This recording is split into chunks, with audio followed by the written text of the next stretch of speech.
मेरा नाम सीमा है। मेरी शादी को 5 साल हो गए हैं।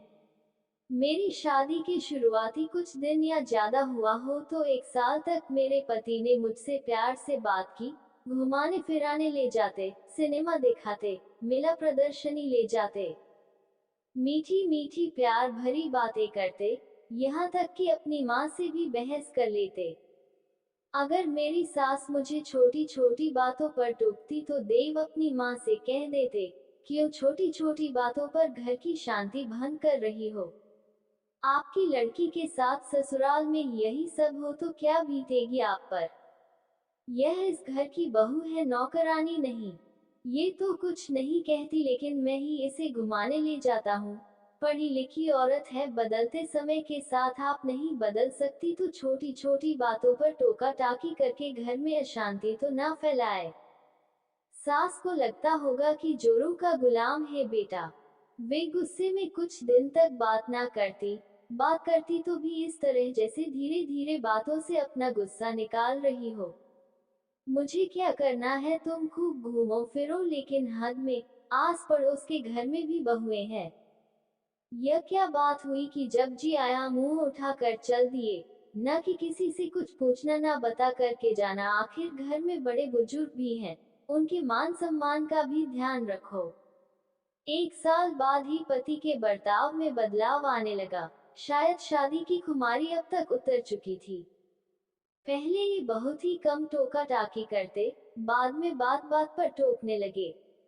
मेरी कोई बात इन्हें अच्छी ही नहीं लगती। हर बात में अपनी माँ की तरफदारी करते, चाहे वह बात गलत हो या सही। मैं सुनती रही। इस बीच एक बच्चा भी हो गया। कहने को घर गृहस्थी तो ठीक ठाक चल रही थी लेकिन जिन पति से मैं प्यार करती थी उनके बात बात पर डांटने टोकने से मन उदास रहने लगा। मैं अपनी तरफ से पति का, सास का, बच्चे का, घर का पूरा ख्याल रखती, फिर भी इनकी बात बात पर डांटने टोकने की आदत नहीं जाती। एक बार मैंने गुस्से में जरा देव से कहा भी था, आखिर बात क्या है, आप मुझे इस तरह से बेइज्जत क्यों करते रहते हैं। इन्होंने भी झुंझला कर जवाब दिया, मैं मर्द हूँ, घर का मुखिया हूँ, गलत बात पर टोकू नहीं तो क्या लाड करूँगा। तुम एक बच्चे की माँ बन गई हो, तुम्हें घर की जिम्मेदारी समझनी चाहिए। गलती पर डांटता हूँ तो क्या गलती को सुधारना नहीं चाहिए। इसमें बुरा मानने वाली क्या बात है। मैं ऐसी कौन सी गलती करती हूँ, क्या मन भर गया है मुझसे। मुझे तो सबको साथ लेकर चलना है। तुम्हारा भी अब तक मन भर जाना चाहिए। प्यार मोहब्बत की उम्र बीत चुकी, अब अपने फर्ज पर ध्यान दो। आखिर मैंने फर्ज निभाने में कौन सी कमी रखी है। तुम फिर बहस करने लगी, मुझे तुम्हारी यही बात अच्छी नहीं लगती। आपको मेरी कौन सी बात अच्छी लगती है आजकल।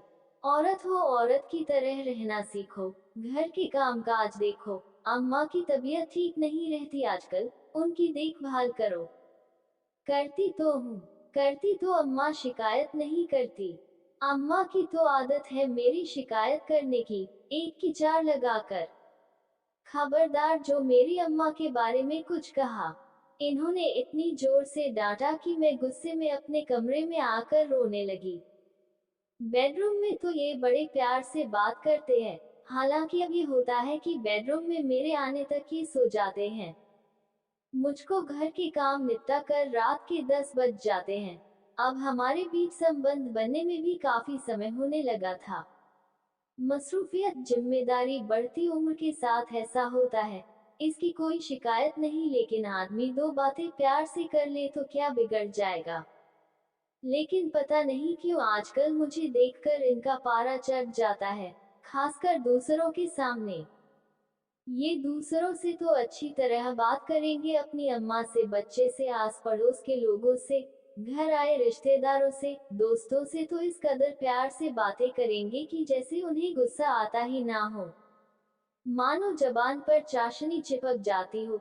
लेकिन सुबह मैं थोड़ी देर से उठूं तो चिल्लाते हैं, तुम जल्दी नहीं उठ सकती, यह कोई समय है उठने का। अभी तक चाय नहीं बनी, चाय में चीनी कम है, कभी ज्यादा है। खाने में नमक नहीं है, ये सब्जी क्यों बनाई। तुम वही काम करती हो जो मुझे पसंद नहीं आता। ना घर में साफ सफाई है, ना बच्चे की तरफ ढंग से ध्यान देती हो। अम्मा कितने दिनों की मेहमान है, कम से कम उनकी देखभाल ही ठीक से कर लिया करो। तुम्हें कपड़े पहनने का सलीका नहीं आता है, तुम्हें मेहमानों से बात करने का ढंग नहीं है, तुम यह नहीं करती, तुम वह नहीं करती, तुम ऐसी हो तुम वैसी हो, तुम्हें तो कुछ भी नहीं आता। मैंने तो अब बहस करना, इनकी बातों पर ध्यान देना ही छोड़ दिया। जो कहना है कहते रहो, मेरा काम है सुनना, सुनती रहती हूँ। लेकिन आखिर कब तक? अकेले में कह दे तो सुन भी लूं। चार लोगों के बीच टोकना डांटना घोर बेइज्जती है मेरी। मेरे औरत होने की पत्नी हूँ, नौकरानी नहीं।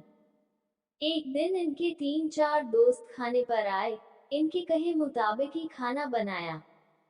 मैंने अच्छे से परोसा, लेकिन दोस्तों के सामने ही इनका चिल्लाना शुरू हो गया। जरा अपने हाथ पैर तेजी से चलाओ, या चौक है बैलगाड़ी की तरह काम मत करो। फिर इन्होंने चीख कर कहा, दही कहाँ है? अभी लाए। मैंने अपनी रुलाई रोकते हुए कहा। इनके एक दोस्त ने कहा, क्या दबदबा बना रखा है यार, मैं अगर अपनी पत्नी से इतना कह दूं तो घर में मुसीबत खड़ी हो जाए। दूसरे दोस्त ने इनकी हिम्मत बढ़ाते हुए कहा, वाकई सही मायने में तुम हो असली मर्द, औरत को ज्यादा सिर पर नहीं चढ़ाना चाहिए। मैं अंदर रसोई में से सब सुन रही थी। जी तो चाहता था कि सारा सामान उठाकर फेंक दूं, इन्हें और इनके दोस्तों को जमकर लता लगाऊं, लेकिन चुप ही रही। पर मैंने मन ही मन तय कर लिया था कि अपनी बेइज्जती का बदला तो लेकर रहूंगी, लेकिन बहस से चीख चिल्लाकर घर का माहौल बिगाड़ कर नहीं। इन्हें बताऊंगी कि औरत कैसे शर्मिंदा कर सकती है, कैसे हरा सकती है, कैसे तुम्हारे मर्द होने का अहंकार तोड़ सकती है। खाना खा रहे दोस्तों के बीच में दही रखने गई, तभी मेरा बेटा वहां आ गया खेलते हुए। बाहर निकालो इसे कमरे से, तुम बच्चे का ध्यान नहीं रख सकती, वे जोर से चिल्लाए। मैं बेटे को जबरदस्ती खींचते हुए कमरे से बाहर ले गई। इनके किसी दोस्त की आवाज कानों में आ रही थी, खाना तो लजीज बना है। इन्होंने मुंह बिचकाते हुए जवाब दिया, खाना तो प्रिया बनाती थी, पहले मेरी उसी से शादी होने वाली थी, सगाई तक हो गई थी, उससे मिलने कई बार मैं प्रिया के घर भी गया, ऐसा स्वादिष्ट खाना मुझे आज तक नसीब नहीं हुआ। इनकी सगाई टूटने की बात मुझे भी पता थी, लेकिन प्रिया के खाने की तारीफ और मेरे खाने को प्रिया के मुकाबले कमतर बताना मुझे अखर गया। ये मर्द थे तो मैं औरत थी।